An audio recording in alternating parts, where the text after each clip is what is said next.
चालू आहे 24 बरोबर आहे। या 23-24च्या कालावधीमध्ये जलसंपदा विभागाची भरती पार पडली। कालपर्यंत आपण पाहिलं संघर्षकरी अकॅडमीची परंपरा यावेळेस अधिपरिचारिका यांनी बी गाजवली, कारण जवळपास एकाच जिल्ह्यात परभणीत 5 जणींचं सिलेक्शन बरोबर आहे का नाही। आपण त्या दिवशी सत्कार बी केला त्यांचा। त्यानंतर पोलीस भरतीचे विद्यार्थी ज्यांनी ब्रँड ऑलरेडी बनवलेला आहे त्याच्यासाठी बरोबर आहे, यांनी सुद्धा ती परंपरा गाजवली आणि जवळपास 30+ कॅन्डिडेट आतापर्यंत भरतीमध्ये लागलीत आणि मुंबई होस्तोवर आपला 100चा आकडा आपल्याला गाठायचा। परंतु जे म्हणत होते की क्लास 3 मध्ये सरळ सेवा भरतीमध्ये तेवढं नाहीये बरोबर आहे, पोलीस भरतीसाठीच आहे, ज्यांनी विश्वास ठेवला आणि गट क ड आरोग्य विभागाच्या परीक्षा दिल्या, तसं जलसंपदाची परीक्षा ज्यांनी दिली होती अशा आपल्या जुन्या विद्यार्थिनी पूनम दयाशंकर मिश्रा यांची जलसंपदा विभागामध्ये मोजणीदार या पदी निवड झालेली आहे। ठाणे या ठिकाणी आपण जोरदार टाळ्या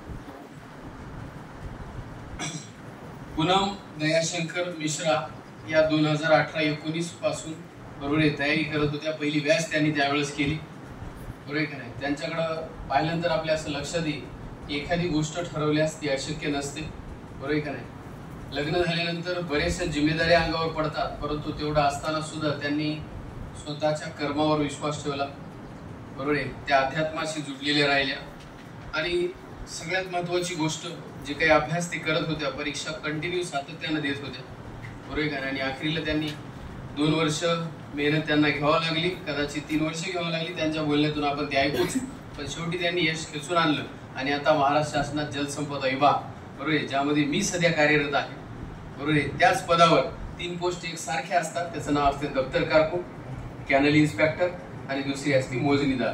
तिन्हीची रेंज सेम असते, त्यांना पगार बी सारखा असतो बरोबर आहे का नाही। फक्त मोजणीदार आणि कालवा निरीक्षक यांना प्रमोशन नसते, काय नसते, प्रमोशन नसते, आणि दप्तर कारकून यांना प्रमोशन असते बरोबर आहे का नाही। पण प्रमोशनची गरजच नाही, एकाकी पद आहे, लवकरच त्याच्यासाठी लढाई सुरू आहे। ते नंतर जे वाचन ते पहिल्यांदा लागणं महत्वाचं आहे असं तुम्हाला वाटत असेल तर सध्या त्यांचं सिलेक्शन झालेलं आहे बरोबर आहे का नाही। आणि त्याबद्दल आणि संघर्षकरी अकॅडमीच्या विद्यार्थिनी असल्यामुळे ते आपल्याला भेटायला आल्या, त्याबद्दल पहिल्यांदा त्यांचे आभार। आणि सर्वप्रथम आपण सगळेजण मिळून बरोबर आहे का नाही संघर्षकरी अकॅडमीतर्फे त्यांचं सिलेक्शन झाल्यामुळं बरोबर आहे का पुष्पगुच्छ देऊन त्यांचं आपण स्वागत करू। मी वडिलांना आमची विनंती करतो त्यांनी पुष्पगुच्छ देऊन पूनम मिश्रा मॅडमचं या ठिकाणी स्वागत करावं। जोरदार टाळ्या।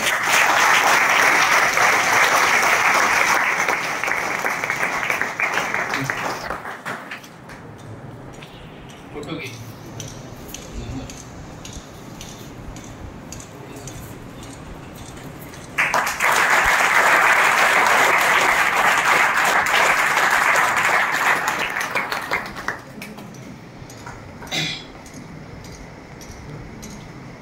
पेढा ऑफिस मध्येच खाल्लेला आहे मॅम, त्यामुळे आता पुढची स्टेप जी आहे ती म्हणजे ज्यांचं सिलेक्शन झालंय आणि ज्यांच्यासाठी आपण आलेला आहात, मला असं वाटतं ते बी इथंच होत्या, फक्त बॅच दुसरी होती, संघर्षलाच होत्या, पण तिथं होत्या म्हणजे त्या तुमच्या जागेवर बसलेल्या होत्या आणि त्या ठिकाणाहून या ठिकाणचा प्रवास त्यांनी पार केला। कशी होती त्यांची संघर्ष गाथा, काय काय त्यांना अडचणी आल्या, कशा पद्धतीने अभ्यास केला, आणि जे नवीन आले त्यांच्या मनातला नेहमीचा प्रश्न असते पुस्तक कोणचे वाचले बरोबर आहे का नाही, बरोबर आहे का नाही। एवढं तर सांगायची बरोबर आहे गरज नाही, पण त्यांचा संघर्ष जो आहे ते नक्कीच सांगतील। मी पूनम मिश्रा मॅडम यांना विनंती करतो की आपण विद्यार्थ्याशी 2 शब्द संवाद साधा।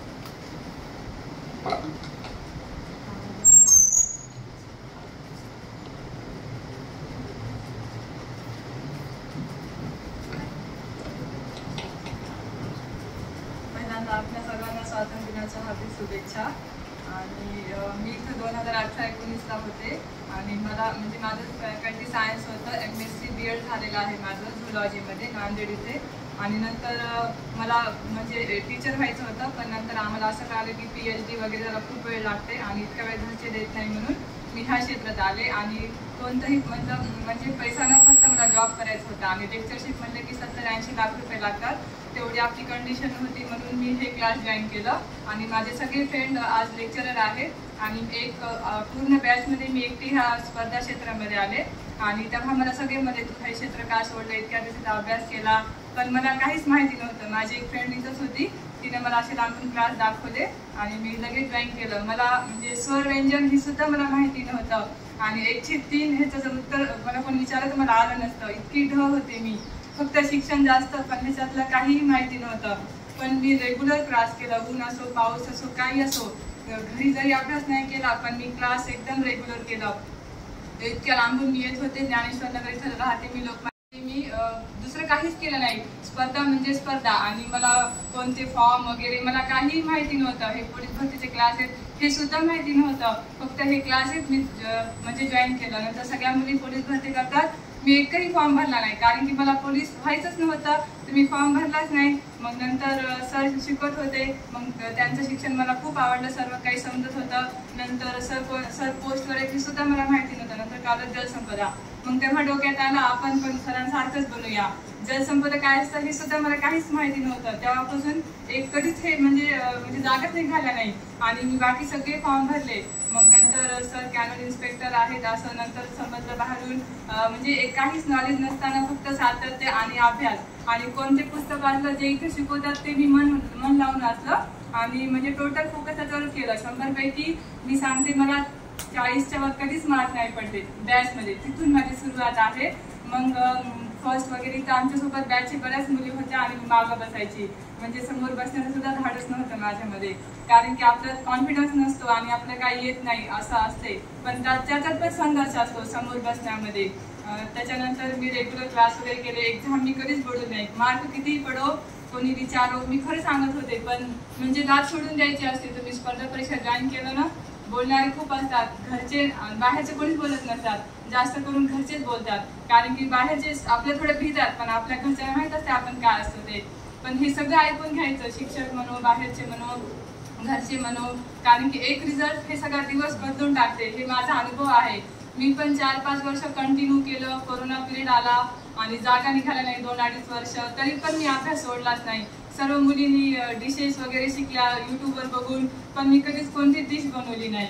मी फक्त अभ्यास आणि अभ्यास. माझं जे वीक पॉईंट आहे मी त्याच्यावर पूर्ण काम केलं आणि कोरोनाच्या नंतर माझा जेवढा प्रभाव पडला म्हणजे जे सोबत राहायचे ते सुद्धा म्हणायचे हा कोरोनाचा इफेक्ट आहे म्हणून. म्हणजे थोडक्या भाषेत त्यांना कळून जायचं. नंतर मार्क्समध्ये प्रोग्रेस केलं मी आणि कार्यशाळा जितका कार्यशाळा होतात परभणीमध्ये मी कुठंही जायची. तिथं पुस्तकं डिस्काउंटनं भेटतात, ते एक लालच असते विद्यार्थ्यांच्या मनात, त्याच्यासाठी का म्हणा. पण बाहेरचे शिक्षक येतात ते आपल्या काही गोष्टी सांगतात म्हणून मी टोटली फोकस मी ह्याच्यावर केलं. स्थळ वगैरे आले, सगळे रिजेक्ट केले मी. म्हणलं थोडंसं चान्स द्या मला अजून आणि आपण हे लागणार हे स्वतःला सांगायचं. दुसरे म्हणो का न म्हणो पण आपण स्वतःला ओळखत असतो आणि म्हणजे दुसरा दिवा विजला तरी चालते पण तुमचा मनाचा दिवा हमेशा जिवंत असला पाहिजे. पण आपण केलं, मी हे मान्य करते सगळं तू लागत नाही तू सोडून दे. मी म्हणलं मी सोडणारच नाही कारण की असं ऐकलं होतं सरांच्या भाषणातून वगैरे. ह्या क्षेत्रात जे आलं ते एखाद दिवस लागतच असते, फक्त सोडून जायचं नाही. ते म्हणतात ना रणांगण सोडून जायचं नाही. ते योद्धा होते, ते मरून जायचे पण आपण अभ्यास करून मरणार नाही एवढं तर माहिती आहे ना आपल्याला. त्याच्यामुळे फक्त लढत राहा, म्हणजे सतत अभ्यास करत राहा. कोणत्या पुस्तकाचं काय येणार हे आपण नाही सांगू शकत, पण तुमचे जर कन्सेप्ट क्लिअर असेल, क्वेश्चन कसाही फिरवला तुम्हाला ते येणारच झालं. आणि परत मी ओपन कॅटेगरीमध्ये सगळे म्हणायचे ओपनमध्ये काय जाते, कशाला करतीस, आरक्षण नाही. म्हणलं लागणारे काय एरिया थोडी ना असतात, ते पण ओपनचीच आहेत ना. मग आपण तसंच अभ्यास करायचा आणि आमच्या घरात म्हणजे कोणालाच गव्हर्नमेंट जॉब नाही ही पण एक शपथ खाली की हे नियम मी तोडणार आहे आणि सुरुवात मी माझ्यापासूनच करणार आहे. आणि शिक्षण पण एवढं कोणाचंच नाही, त्याच्यात मी रेकॉर्ड मोडला आणि हा रेकॉर्ड तर मला मोडायचाच होता. आणि विशेष म्हणजे काही गोष्टी आध्यात्मिक असतात, जसं आपण खूप डिस्टर्ब असतो, टेन्शनमध्ये असतो, तेव्हा कोणी आता नास्तिक असतील आस्तिक असतील मला नाही माहिती, पण एक आध्यात्मिक गोष्टीला तुम्ही जोडून राहा. तसं मी एक जोडून राहिले होते ओम शांतीला, कारण ते आध्यात्मिक जरी झालं पण तुम्ही सायंटिफिकली जरी पाहिलं तरी पण आत्मा, कॉन्सन्ट्रेशन, मेडिटेशन ह्या सगळ्या गोष्टी म्हणजे सगळ्याच कास्टमध्ये असतात. असं त्याला कोणता धर्म नाही, कोणता स्पेशल देव नाही. तुम्ही स्वतःला त्याच्यामध्ये कॉन्सन्ट्रेट करा, कारण की तुम्ही स्वतःवर किती कंट्रोल ठेवता त्याच्यावर प्रत्येक ऍक्टिव्हिटी तुमची असते. आणि हे माझ्यात बिलकुल पण नव्हतं, पण असंच एक मुलीनं मला सांगितलं आणि अर्चना दीदी इथं एकदा सरांनी आणलं होतं. त्यांचं मी जैसा सोचोगेतून ते गाणं आहे, सरांनी लावलं होतं आणि मी ते गाणं तेव्हापासून आपण काय बनायचं, आपला गव्हर्नमेंट जॉब पाहिजे ते आपल्याला भेटलं. त्या गाण्यातून सेम तसाच विचार करायचा आणि बघा मी तेव्हा विचार केला. ते गाणं मी आजही ऐकते. मला ते प्लॅटफॉर्म आठवते संघर्षा, तिकडे बसमत रोडला होतो आम्ही. पण तेव्हा त्या अर्चना म्हणलं हा काय पांढरा साड्या घालून आला, काय असते, मला काही माहिती नव्हतं. त्याच्या 3 वर्षानंतर मी ते जॉईन केलं. आज मला 2 वर्ष झाले आणि ते खूप सपोर्टिव्ह आहे, कारण की टेन्शन असेल तुम्ही काही वाचा, तुमच्या लक्षातच राहणार नाही तुम्ही किती जरी केला तरी. आणि आपण काय स्वामी विवेकानंद नाहीच आहोत, ते जरी असले ते सुद्धा मेडिटेशन करायचे. तुम्ही त्यांच्या लॉवर चला आणि त्या एक एक सुविचार वाचतात, त्याचा खूप परिणाम आपल्यावर होते. दुसऱ्याला भाषण देणं, मोटिवेट करणं खूप सोपं आहे, पण स्वतःला मोटिवेट करणं खूप अवघड आहे. आणि जसं एखाद्या प्रॉब्लेम मध्ये तुम्ही अडकलात तर आपण दुसऱ्याला सजेशन मागतो, गायडन्स द्या, पण असा विचार करायचा की असाच प्रॉब्लेम समोरचा व्यक्ती आपल्याकडे घेऊन आला, आपण त्याला काय गायडन्स करणार, तसा विचार करून स्वतःला मोटिवेट करायचं. आणि एक गोष्ट सांगते, टीचर आणि हे फ्रेंड सर्कल माझे खूप चांगले होते, म्हणजे त्यांनी एवढा सपोर्ट केला आणि माझा सर्व मैत्रिणी मित्र सगळे वेल सेटल होते. फक्त जॉब मलाच नव्हता. मी सगळ्यांना म्हणायची सर माझे सर्व मैत्रिणी जॉब आहे, सगळ्यांची तुला कधी लागणार. मग मी तेव्हा शांत बसायची, काहीच बोलायचं नाही, कोणाला उत्तर कधीच द्यायचं नाही. आपला रिझल्ट आला ना सगळे ऑटोमॅटिक शांत बसतात. आणि हे डायलॉग मी ऐकलं होतं, पण माझा स्वतःचा अनुभव सांगते. हा 15 दिवसापासून मी जे पाहत आहे, जे ऐकत आहे, इथं कधी येईल मला माहिती नव्हतं. मी कधी स्टेज डेअरिंग माझ्यात कधीच नव्हती. आपल्या कॉलेजमध्ये सेमिनार देतात ना, तेव्हा मी सेमिनार द्यायला आले. मी गुड मॉर्निंग हे 4 वेळेस म्हणले होते, सगळेजण हसले होते. तेव्हा पण शपथ खाल्ली होती की एक दिवस स्टेजवर असं बोलेल की 2-4 तरी टाळ होत होती.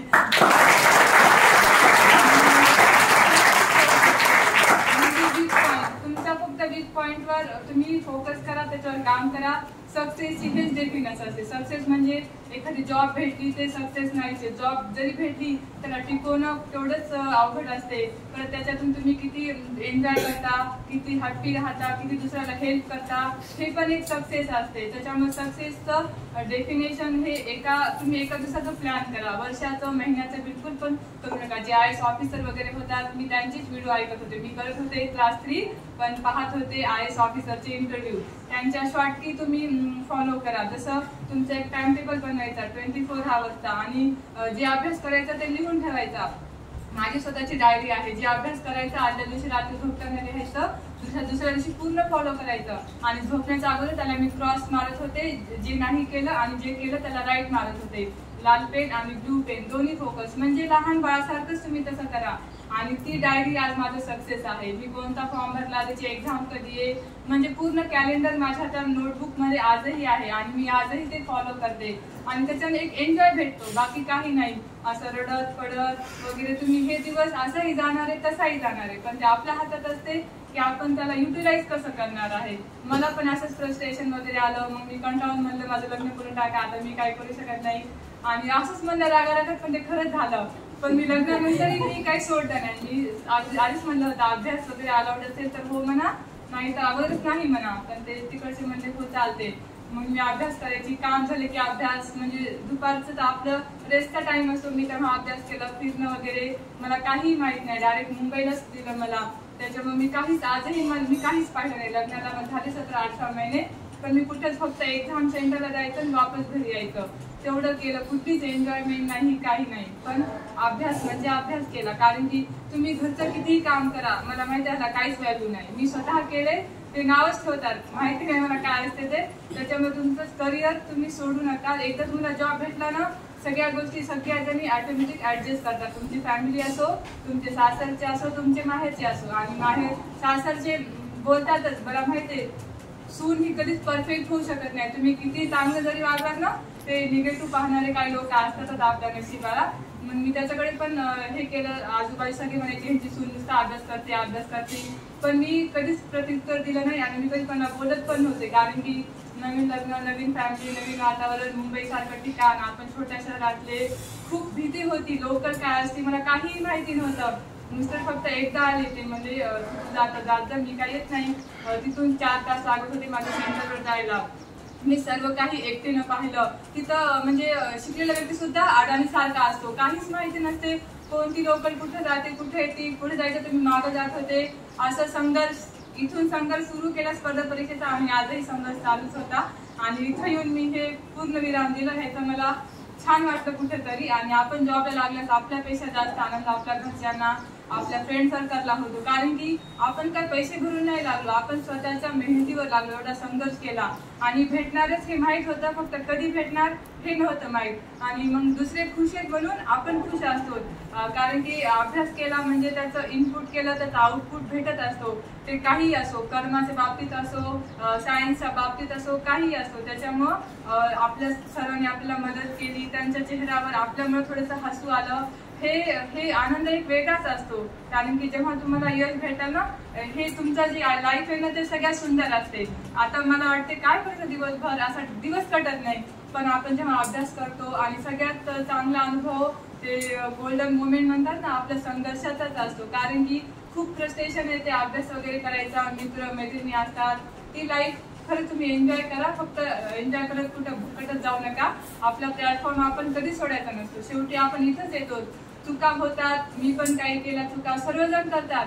पण त्याच्यातून होईल तेवढं साईडला करायचं जे काय आहे ते, आणि आपण आपला फोकस ह्याच्यावरच करायचा. आणि एक सांगते, व्यक्ती किती चांगला असो, परमनंटली आपल्या आयुष्यात कोणीच राहत नसते. तो कितीही चांगला असो आणि किती वाईट असो. वाईट असल्या आपल्याला वाईट अनुभव भेटतात, पण आपण काहीतरी शिकून सोडून द्यायचं, समजायचं आपले कर्म वाईट होते.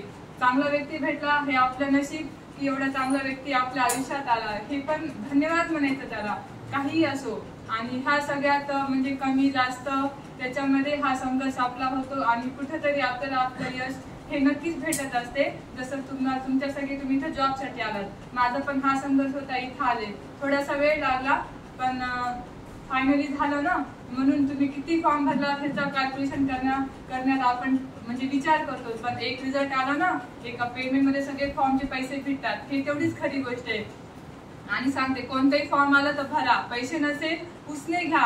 कारण की तुम्ही पैसा ते तर तुम्ही वेस्ट करत नाहीत ना, का असं कुठं पिक्चरला वगैरे जाणं नाही. शिक्षणासाठी पैसा तुम्ही उधार मागा, कोणी देते. तुम्ही वेल एज्युकेटेड आहात, समोरचा व्यक्ती आहे समजून घेते आणि पैसे देते. कुठेतरी तुमचा इगो हा बाजूला ठेवा आणि जे येत नाही ते विचारा. इथं काय नाही, कोणी हुशार कोणी गाढव हे आपणच ठरवतो. इथं प्रत्येक जण सारखाच असते. जे अभ्यास केला ते ऑटोमॅटिक पुढे जाणार आहे ना. मी म्हणलं ना, मी तर शेवटी होते 100 पैकी 30, 23, 40 मार्क, म्हणजे ही काय फार मोठी गोष्ट नव्हती. पण ते इतका मनाला लागल्यानंतर माझी झोपच उडाली. मला माहिती नाही, खूप झोप येत होते. ते वयच तसं असते, झोप येते. आज असं वय असते की झोपेच्या गोळ्या खावा लागतात, झोप येत नसते. त्याच्यामुळं ते वय असते, तुम्ही त्या वेळेला त्या गोष्टी एन्जॉय करा, नंतर भेटत नसते. मी पण खूप काटकसर केली की पैसा आल्यावर आपण हे घेऊ ते घेऊ, पण ते वय आल्यावर ते घ्यायची पैसा असतो, पण ते क्षण नाही जगता येत, कारण की ते पिरियड गेलेला असतो.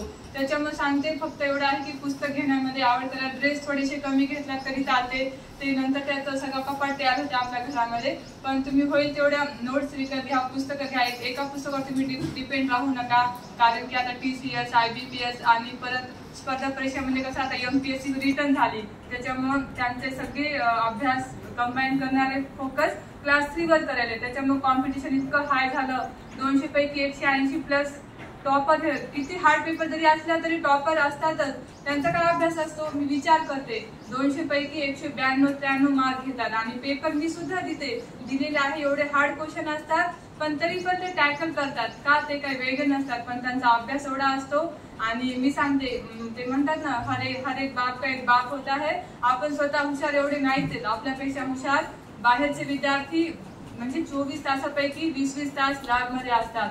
तुम्ही जाऊन बघा, त्यांचा एवढा संघर्ष असते. चहाला जरी पैसे नसले तरी चालते, पण ते लॅबमध्ये असतात. तुम्ही 2 तास अभ्यास केला ठीक आहे, फोकस होत नाही, पण ऍटलीस्ट 40 मिनिट तरी डोक्यात काहीतरी जाईलच ना. तेच तुम्ही बाहेर गेला तुम्ही अभ्यासापासून दूर जाणार. त्याच्यामुळे हा प्लॅटफॉर्म सोडू नका. अडचणी वगैरे किती आलं तरी अभ्यास. तुम्हाला लोक वेळ म्हणले तरी चालत, पण ते म्हणतात ना, जगान ज्याला वेड म्हणलं इतिहास त्यानेच लिहिलेला आहे आणि शहाण्या लोकांनी त्याला वाचलेला आहे. हे तेवढंच खरे. हे सगळे डायलॉग मला ऐकायला खूप पाठ झाले, पण हे खरंच असते. हे तुम्ही स्वतः प्रूफ करता जेव्हा तुमच्याकडे एक सक्सेस भेटते. त्याच्यामुळे तुम्ही अभ्यास करा, रेग्युलर क्लास करा आणि आपण 10 पुस्तकं नाही वाचू शकत. एक शिक्षक म्हणजे पूर्ण एक लायब्ररी घरी रिव्हिजन करा आणि एक्स्ट्रा बुक वाचा. क्वेश्चन कसा गेला तरी त्याच्या पलीकडे जाणार नाही. आपण काय UPSC करत नाही, ते सुद्धा विद्यार्थी विचार करा. 2-3 वर्षात ते IAS होतात. तेवढं तर आपल्याला हार्डवर्क आपण करत नाही ना त्यांच्या लेवलचं, आणि तितकं मोठं हार्ड आपलं हे नाहीच आहे. त्याच्यामुळे तुम्ही बिग पॉईंट लिहून काढा, त्याच्यावर काम करा. ते आपण न्यू इयर साजरा करतो 15 ऑगस्ट, आपलं प्रत्येक नवीन कार्य आपण सोमवारी सुरू करतो. तसं काहीही करा, फक्त करा, फक्त सोडू नका, इतकं सांगते. आणि गिव्हअप बिलकुल करायचं नाही. तुमचं लग्न हो, तुम्हाला प्रायव्हेट जॉब भेटो, काही असो, ह्याच्यासाठी एक वेगळा टाइम ठेवा की नाही मला गव्हर्नमेंट जॉब पाहिजे आणि हे भेटतच असते. जसं निसर्गाचा नियम आहे, लॉ ऑफ अट्रॅक्शन, तुम्ही त्याचाच विचार करा आणि मी भेटते. आणि मी सतत हाच विचार केला आणि तर खूप जणांचा सत्कार व्हायचं, तर इतका मनातून टाळ वाजवायचं की असा एक दिवस कोणतरी आपल्यासाठी वाजवाल असा विचार करून वाजवायचं. कारण की दुसऱ्या शुभेच्छा देणं म्हणजे जे दिलं ते वापस भेटते म्हणतात ना, ते तसंच खरंच असते. आणि मी तसंच टाळ वाजवायचं की एक दिवस आपण पण इथं असणार आणि ते 4-5 वर्षानंतर का होईना बघा आज मी इथं आहे का नाही, हे खरंच ड्रीम पूर्ण होत असते. त्याच्यामुळे थँक्यू. इतकं सांगते की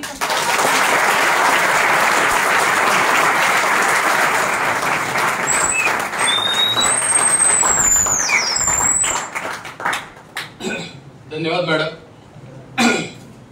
एरवी विद्यार्थी बोलून गेले, आपल्याला बोलायची गरज नाही.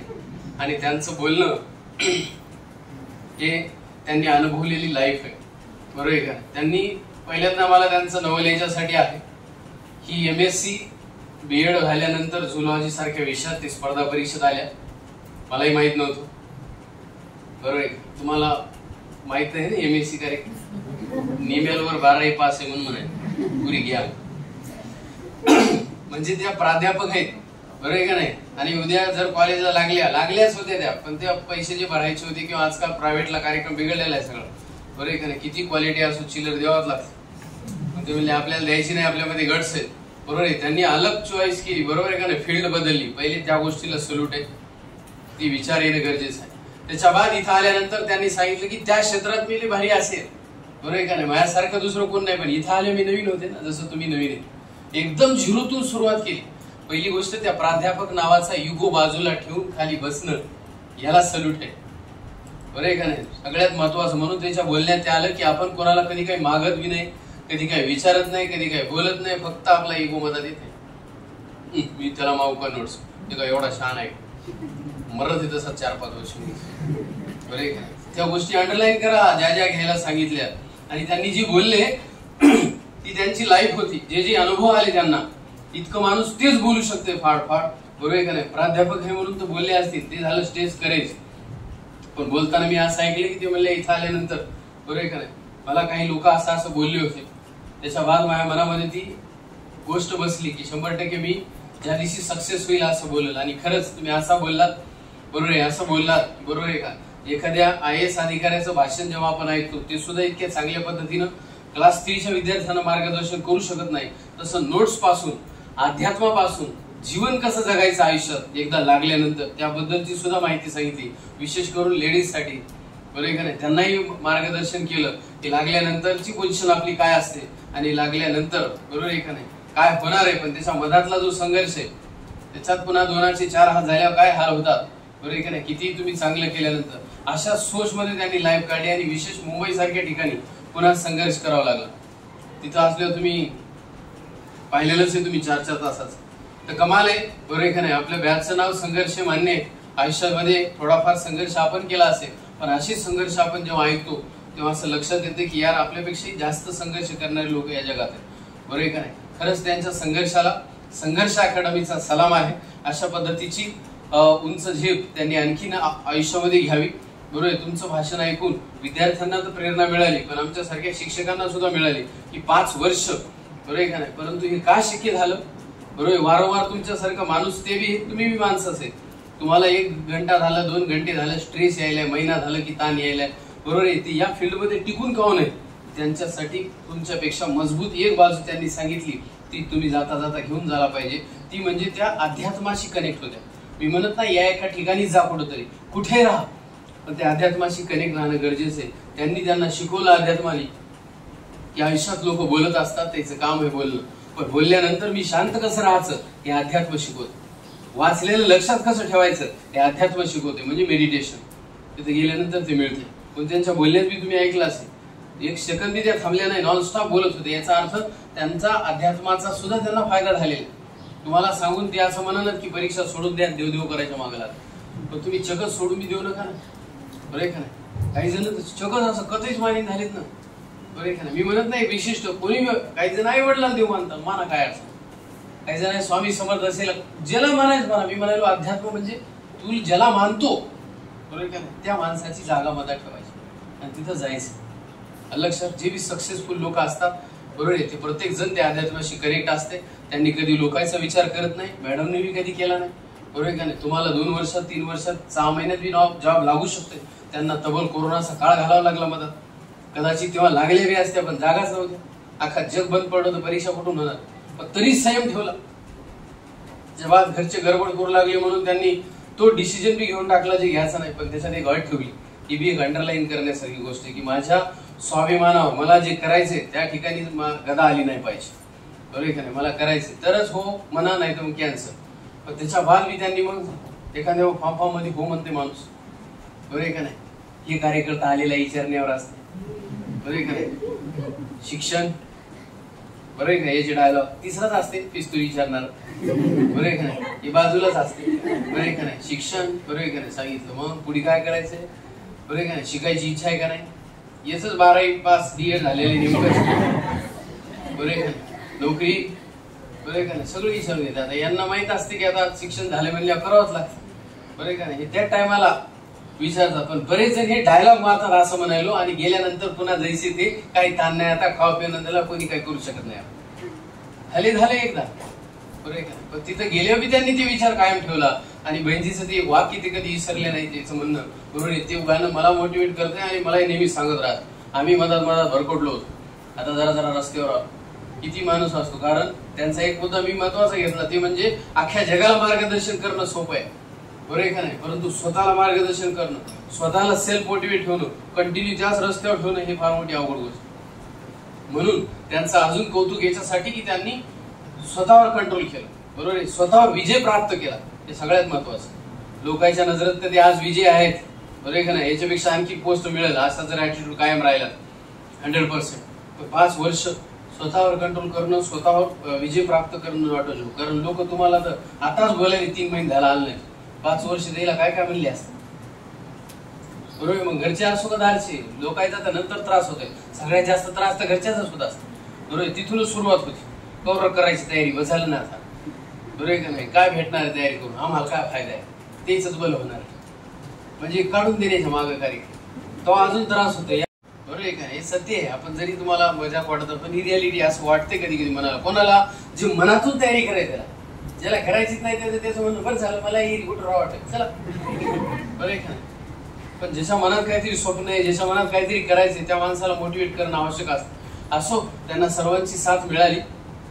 सगळ्यात महत्वाचं त्यांच्यासोबत बाबा होता, कारण ईश्वर त्यांचा साथ होता, बरोबर आहे. ते बी का नाही, ते बरोबर का. जर ते सोबत असेल तर कोणाची भीतीची गरज नसते. आणि त्यांचा महत्वाचा डायलॉग आहे, जैसा सोचोगे वैसा बनोगे. म्हणून त्यांनी जसं सोचलं होतं तसंच पाहिले. त्यांनी सोचलं होतं मला पुढे यायचे, आल्या. त्याने सोचलं होतं मला जोपर्यंत जॉब लागत नाही तोपर्यंत पॉझिटिव्ह थिंकिंग राहायची, बरोबर. सोचलं होतं की ते आज न उद्या मला जॉब करायची म्हणजे करायची. मग अनंत अडचणी आल्या, टाइम लागला, परंतु सोचलं म्हणल्यावर घडत असतं. काल का परवाच आपलं डिस्कशन झालं, मला मुंबईला जायचंच नाही, माझ्या मनी नाही, ध्यानी नाही. मनानं कसं काय जाणार, देव येऊन हनुमान आपल्याला येऊन तिथे ठेवणार आहे का. पहिले मला तिथं जायचं असेल तर पहिले माझ्या मनात काय यावं लागेल, विचार यावा. मग ऑटोमॅटिक जाऊ आपण, विमानानं जाऊ, रेल्वेनं जाऊ, पायी जाऊ, बैलगाडी जाऊ, बरोबर आहे का नाही. वेळ लागेल झाला, पण जाणार फिक्स. पण कधी ते मनात आले. लक्षात, कधी कधी मजाक मध्ये आपण डायलॉग मारतो, ते 2 करोडचा आकडा आलता त्या दिवशी, बरोबर. स्थानिक किमतीमध्ये लिहिता येईन गेला. मला कळता नाही, त्याचे आकडा लिहिता येईन, त्याच्यावर किती शून्य माहित नाही, ते आपल्याला भेटेल कॉम. ते उदाहरण द्यायला त्या सोचण्याचं, म्हणून आपण तसं सोचायला सुरुवात करा, काही अडचण नाही. आणि याच्यावर विश्वास ठेवा. याच ठिकाणच्या विद्यार्थिनी आहेत, परभणी जिल्ह्याचेच भूमिपुत्र आहेत, लेडीज आहेत, तरी त्यांना संघर्ष करावा लागला. सल्यूट आहे त्या आई वडिलांना बी ज्यांनी यांना सपोर्ट केला, समोरच्या व्यक्तींना बी सल्यूट की त्यांनी त्याच्या बादवी तयारी करू दिली. आणि या सगळ्यापेक्षा महत्वाचं त्यांचा स्वतःला, बरोबर आहे, जे संघर्ष होता त्यासाठी जितकं करावं तेवढं कौतुक कमी आहे. एवढा मोठा शिक्षण झालेला असताना मला एक क्लास 3 ची जॉब करायची आहे, किंवा कोणती बी आता भविष्यात दुसरी करतील, पण एक जॉब करायची आहे ही विचार त्याच्या मनात आला. आणि ती जोपर्यंत भेटत नाही तोपर्यंत त्यांनी परतीचे दोर कापून टाकले. आता माघार नाही, तसं तुम्हाला सुद्धा त्यांनी सल्ला देऊन गेल्या. एवढंच यांच्याकडून आपण शिकूया. आणि तुमच्या मनामध्ये जाता जाता एक विश्वास पैदा करा की त्या करू शकतात तर मी बी करू शकतो. त्यांना वेळ लागला म्हणून मला वेळ लागलच असं नाही, कदाचित त्याच्यापेक्षा लवकर भेटेल. तुमच्या काळात कोरोना कुठे 3 वर्ष वाया जाणार नाही तुमचं, त्यांनाही लवकर मिळालं असतं, पण ती नैसर्गिक आपत्ती आहे. त्या काळात खरंच लोकांनी काय काय कुठाने केलं, बरोबर आहे का? आपण सुद्धा जिथं तुम्ही बसलात ती त्या काळातच निर्माण झाले. आणि ह्याच्यामुळे आपण लाईव्हला येऊ शकलो नाही, बरोबर आहे का नाही? चिलरीची गरज होती म्हणून लाईव्हला आलो, 150 पोरांना शिकवायचो, पण कुठं ऍपवर थोडीफार मदत होईल त्या 3 वर्षात. आणि नवीन नवीन तुम्ही जसं क्लास लावला तसा मी क्लास लावला, काही गोष्टी अपडेट केल्या स्वतः. मान्य मी थोडंफार पुस्तकं बी वाचले आणि थोडाफार एन्जॉय बी केला, सांगण्याचा उद्देश. पण त्या काळामध्ये काही लोकांची लाईफ बदलली, तुम्हाला माहित असेल, ज्यांनी त्याचा फायदा घेतला. काही जणांनी पुस्तकं इतके वाचले की त्यांच्या नॉलेजमध्ये भर पडली. काही जणांनी युट्यूबवर क्लास घेतला, ते व्हायरल झाले. नितेश करायला सरची ओळख होती का तुम्हाला? ते कोरोनाचीच, बरं आहे का नाही, कार्यक्रम आहे, कोरोना काळातच झालेले. त्याच्याबाद आपले कांगणे सर सुद्धा लक्षात, त्याचं म्हणणं चला. आणि कोरोना काळात तुम्हाला लय येळ होता, सुरू कार्यक्रम, बरं आहे का नाही, जे बरं वाटेल ते, बरोबर आहे का? म्हणजे कोरोनानं दिलं काय नाही असं म्हणणं का, लय जणांना लय काय दिले आणि काही जणांना जागेवर बी आणले, लय उडू लागले ते, बरं आहे का? काही जण जगात ज्याची धरती पे बोझ होते त्याला घेऊन बी गेले, म्हणले हे जगून काय फायदा नाही, बरं आहे का? त्याला घेऊन बी गेला कोरोना. तुला एवढ्या फुटाण्यातून जिवंत ठेवले म्हणजे तुझ्यातून काहीतरी करून घ्यायचं, त्याला हे ध्यानात राहू दे. पण तुझ्यासाठी नाही, त्याच्यासाठी जग. इतक्या काळात तू राहिला कसा? नाही तुझ्यापेक्षा आकारात असणारे गेले, माहिती का नाही? काही घेऊ गेले, काही जण दवाखान्यात गेले, बेडच्या बाजूला गेले म्हणून मी गेले, याला झालं काहीच नव्हतं, पाहिलं का नाही? काही जणांनी रेमडेसिवीर भेटत गेलं, नंबर लाव पैसे 1 लाख खर्चून रेमडेसिवीर घेतलं. आता रेमडेसिवीर लावल्यामुळे गेले, माहिती झालं असं. आता त्याच्यावर सर्वे सुरू आहे त्या कंपनीवर आता. पण आता काय करणार, ते गेलेले लोक येणार का वापस? नाही. असो, तितक्यातून तूच इथं आहे, सगळ्या समोर बसला, याचा अर्थ तुझ्याकडून त्याला काहीतरी करून घ्यायचंय आणि तू ते करावं. यासाठी तू सध्या तरी राईट वेला आहेस, इथं आलास म्हणजे राईट वे चालू आहे. आता हे मार्ग बदलू नको, मार्गावर राह. अशाच प्रकारचा सल्ला पूनम मिश्रा मॅडम यांनी दिला. मी त्यांच्या भाषणानं प्रभावित झालेलो आहे. त्यांना पुढील वाटचालीसाठी खूप खूप शुभेच्छा देतो. आपण या ठिकाणी आलात,